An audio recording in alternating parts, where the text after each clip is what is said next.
It's not time for the daily meeting yet. To what do I owe the pleasure of you waiting at my door? I take it there's something urgent you need to go over? Let me guess. Another explosion in Norma's lab? No. Technician Norma's side is unusually normal today. Nothing's gone wrong for once, so you don't need to worry. For now. It's just that you're always on the move or tied up on field missions, ma'am. It's been kind of challenging to find a gap in your schedule. I've been camping out, waiting here in hopes of catching you for a moment. Oh? Now you've got me worried. Did Airspace Patrol send a formal summons? But there have been no disturbances lately, which leaves only one possibility. Oh, there must have been some issue with the Bangbu annual inspection approvals. No, that's not it, ma'am. You're always 10 steps ahead. The reason I came to see you today is actually something personal. I see. Understood.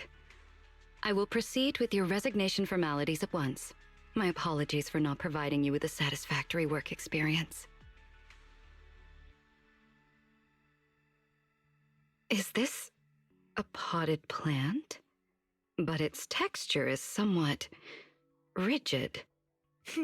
No, you've misunderstood me, ma'am. There's no way I'm resigning. You've always looked out for me. I just wanted to show a bit of appreciation. You mean with this plant made of metal? How inventive. Yeah, I made it myself. It's not as refined as something from Flint Workshop, and it's definitely not as pretty as a real plant, but I thought it might suit you better, ma'am. I mean, the ones we gave you before never lasted very long.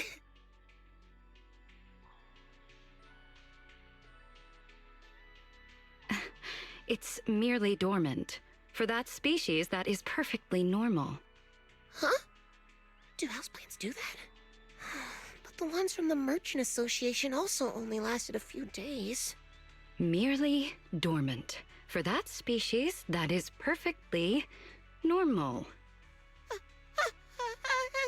Yes, right, anyway, I just wanted to thank you about your big decision. We've heard.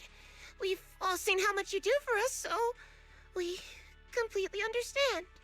But what you've done for us, I'll never forget it.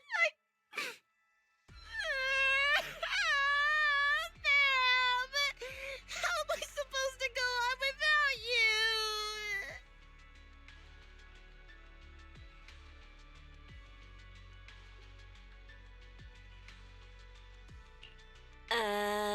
I was only out for a walk. Didn't expect to stumble right into this touching moment. So, what kind of huge decision did you make, Velina? I am equally perplexed here.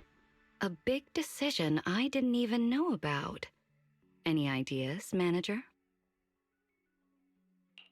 If you didn't even know about it, then it doesn't really count as a decision. Plus, it sounds like something really serious. Nothing like my brother ate my pudding without asking level kind of stuff. It is true that I've strayed a little from my usual schedule lately, but that hardly counts as any sort of decision. So, these entirely unfounded rumors.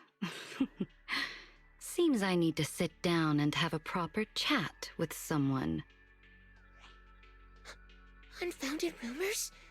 So you weren't caught up in some gang shootout? If you're referring to those minor scuffles among the little ones from the Enna gang over charging ports, rest assured, they are reflecting on their behavior. And you weren't set up and turned into a scapegoat in some political power play? I doubt anyone of real influence would waste their chips on a mere administrative officer like myself. So, you're not stepping down over any of that? Oh, thank goodness! Setting all those colorful theories aside, where exactly did you hear about this? No way! Don't tell me this is the one rumor that's actually true! You're really stepping down?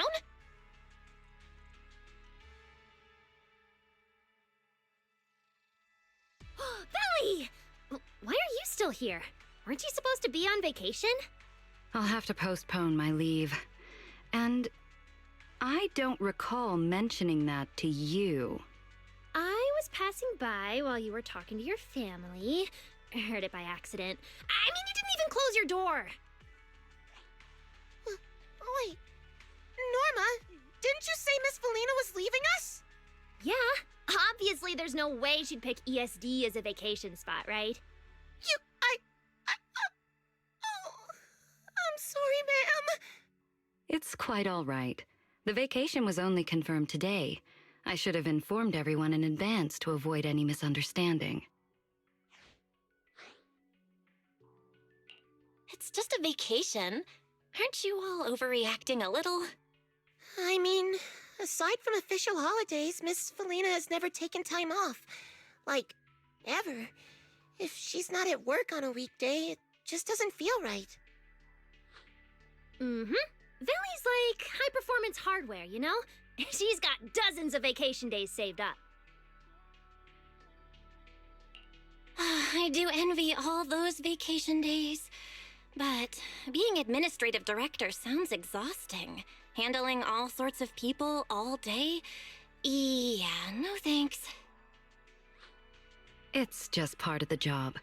If you're ever curious, I could always arrange for you to try it firsthand. Speaking of which, Norma, I remember that call took place rather late at night. At the time, you were... I wasn't doing anything weird. I just stumbled across a few extremely promising subjects and lost track of time in the lab, that's all. Any experiment conducted outside protocol must be reported in advance. Are you suggesting you'd like to revisit the ESD experimental protocols and regulations? But there were no accidents this time, no equipment damage either. I checked everything thoroughly. No loose ends, no evidence. You won't get to cut my funding over this. Your budget was already docked once last month, after all. I'd expected some pushback. Regardless, it's good that nothing went wrong. I trust our chief technician will keep it that way. Huh. So Norma's experiments are actually under control. All those days I spent on edge of my desk, worried one of your spur-of-the-moment tests would blow me sky high. What a waste! Okay, Miss Velina's not resigning, and Norma's experiments are stable. Yeah, I'd call that a double blessing. Definitely worth celebrating. So, a normal day counts as good news around here? What kind of life were you all living before? To be honest, there's another reason nobody wants Miss Velina to leave. If she's not around, no one can keep Norma in check. By the way, do you smell something weird? It's getting stronger. Where's that coming from? It feels like it's coming from the lab. Wait, is that smoke? And are those flames? Oh dear. So it has happened after all. Good thing I'm not entirely unprepared. Wait a minute! There's nothing wrong with my experiment. It must be that dumb assistant. Norma, let's put out the fire first. You can give me your explanation afterward, in detail. Fine, I get it. Just whatever punishment you've got planned, don't cut my budget.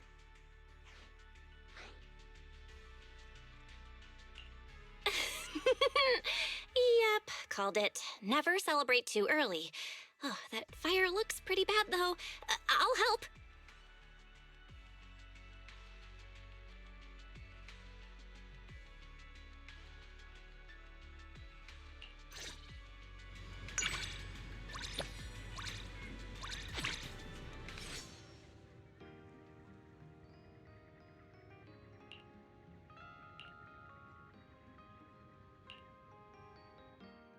City of Stars was an animated movie my brother and I absolutely loved as kids. I can't believe there are still copies out there. I had Wise check every supplier in the city and he couldn't find it anywhere. I didn't know there was a whole story behind it. Well, Since it's a film manager holds dear, I can't imagine it would contain anything objectionable. I wouldn't be so sure about that. Sampling all kinds of films is kind of an important part of the job for a video store owner. But this one is totally fine. It's just a simple fairy tale. That's a relief. If anything non-compliant turned up, the follow-up paperwork would be quite the headache. Perhaps we should watch it together. I must admit, I am curious about your taste in films. I hope this request does not come across as presumptuous. Might you be willing to indulge me, manager? Of course. Honestly, I'd be honored. I really want to hear what you think about it, too.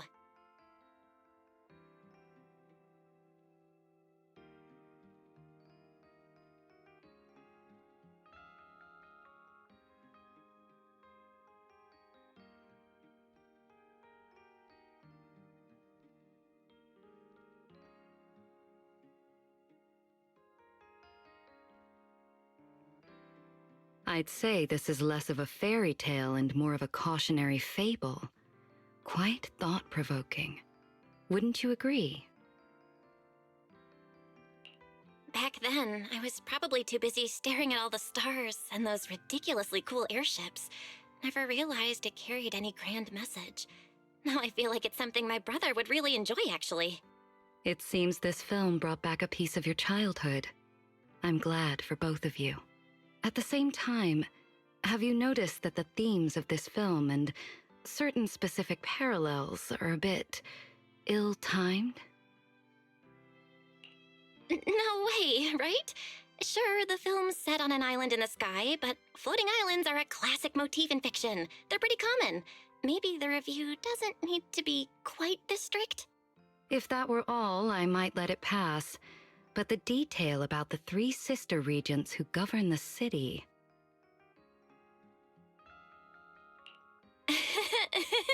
I mean, movies always love numbers like 3, 7, 11. I'm sure Lady Sunbringer wouldn't read into something like that, right? And then there's the part where the 2 peoples lived in harmony, only for everything to eventually fall apart. That's not the same thing, right? In our world, Bangbu and human citizens depend on each other. But the 2 groups in the City of Stars just looked like they were coexisting peacefully. They'd been drifting apart for ages, and their cultures were just too different to get along. And then there's the silver-haired villain, the Grand Chancellor who clings to tradition, refuses to adapt, and ends up a laughingstock. Is that meant to be a jab at me? Occupying my position without accomplishing anything of note?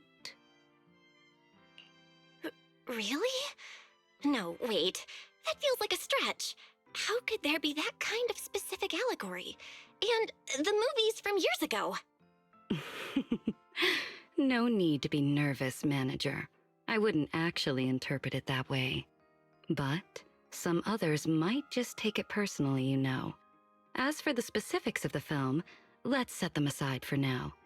Since you hold it in such high regard, would you say it fully complies with regulations and should be widely promoted?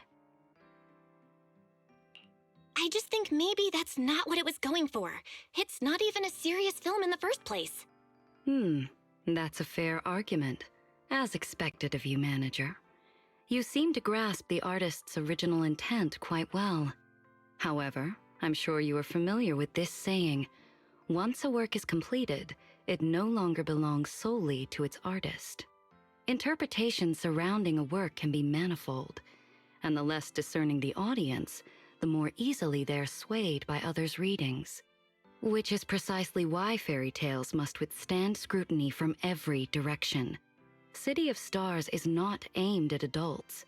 If someone were to exploit it and stir sentiments that deepen the divide between Rose Califer and the outside world, those innocent children in the naive little Bangbu may not be as capable as you are in distinguishing right from wrong. Oh, I see. Wow, you guys at ESD really have to think about a lot of things. You are invited to our island. It's only natural that you wouldn't notice these matters. In truth, Rose Califer maintains a cautious stance toward the outside world. Some residents aren't entirely welcoming toward outsiders. Of course, managing such complications is my responsibility. You needn't worry about it. You always come across so composed and effortless, like it's impossible not to believe you. You may praise me all you like, but it will not earn you any special favors, you know. Since you're so fond of this film, you can keep the videotape.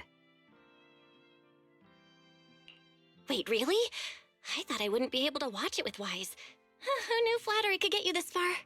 Not because of your compliments, I assure you. Do you recall? You are an honored guest of the External Strategy Department. You're entitled to certain privileges. As a precaution, however, there will be one condition. It's for personal collection only, no lending or renting it out. I trust you will remember that, Manager. This tape isn't just a piece of my childhood. It's a gift from you. It actually means a lot. There's no way I'm renting it out. I am pleased to hear that. In that case, I will not take up any more of your time.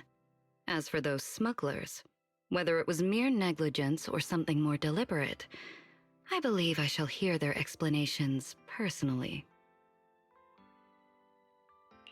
Velina's smiling like nothing's wrong, but wow, that sudden chill down my spine feels so real. Fellow videotape lovers I've never met. Well, good luck dealing with her.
He wanted to see me? He really didn't need to go to all that trouble.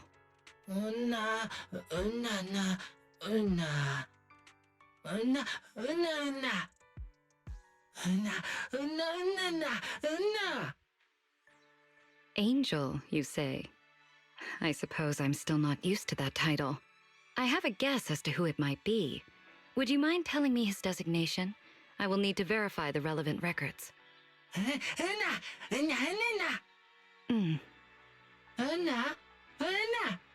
That won't be necessary. Your account was perfectly clear. I have met him, and I'm aware of his fondness for strawberry-flavored batteries. I am very sorry. He will not be coming back. His logic core has sustained damage, and the degree of degradation far exceeds the retirement threshold. Although he has not reached the standard decommissioning age yet, he...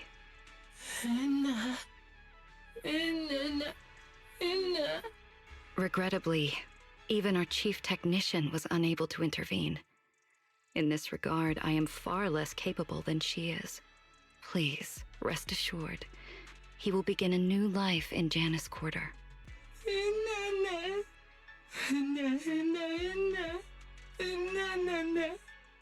I'm the one who let him down.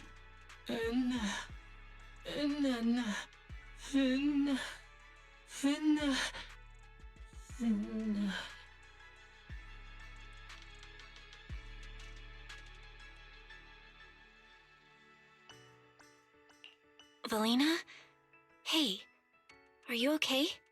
Ah, so you were here all along. I did not notice. My apologies. Conversations such as this are not uncommon. Don't worry about me. Still, would you take a walk with me? I would appreciate the company.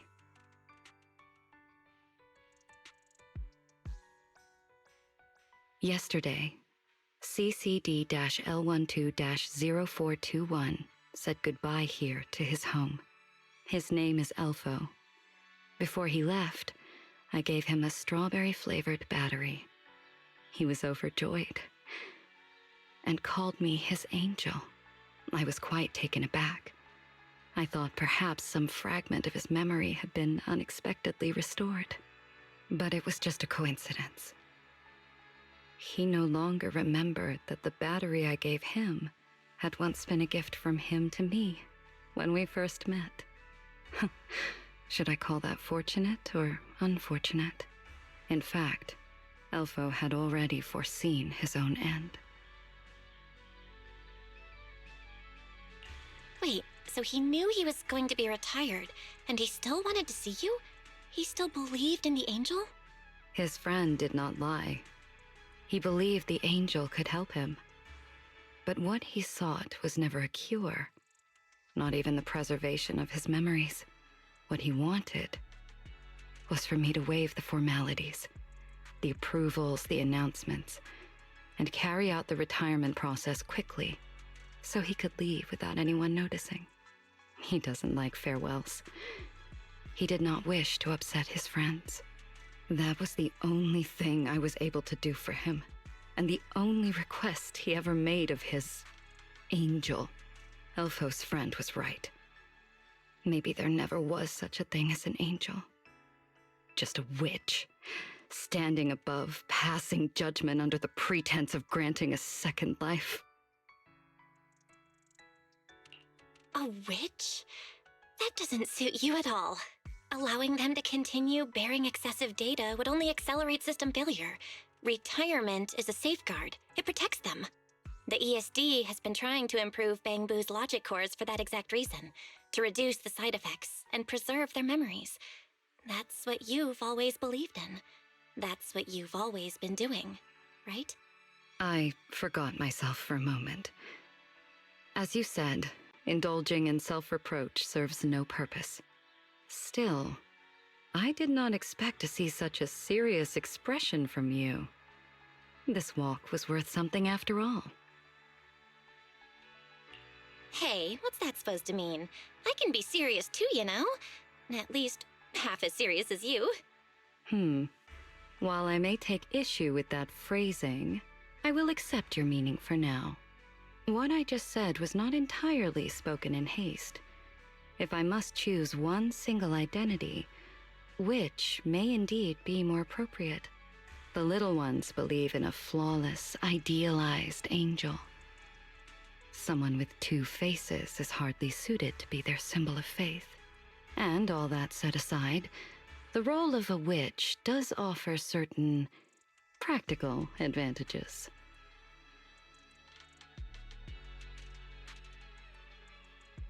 Velly, there you are. I practically turned the entire outpost upside down looking for you.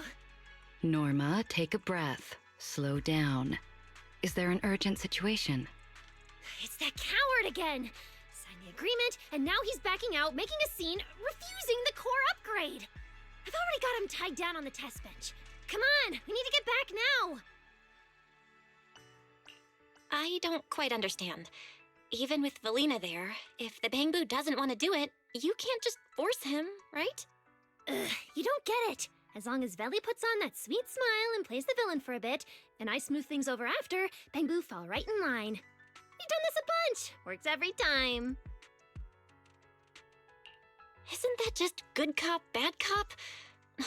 Poor little guy, getting played like that? This, I believe, is precisely the sort of perk afforded to a witch. Yeah, but more and more of them aren't scared of Veli anymore. Not sure how long this is gonna keep working. Anyway, we gotta go now! Then we shall take our leave.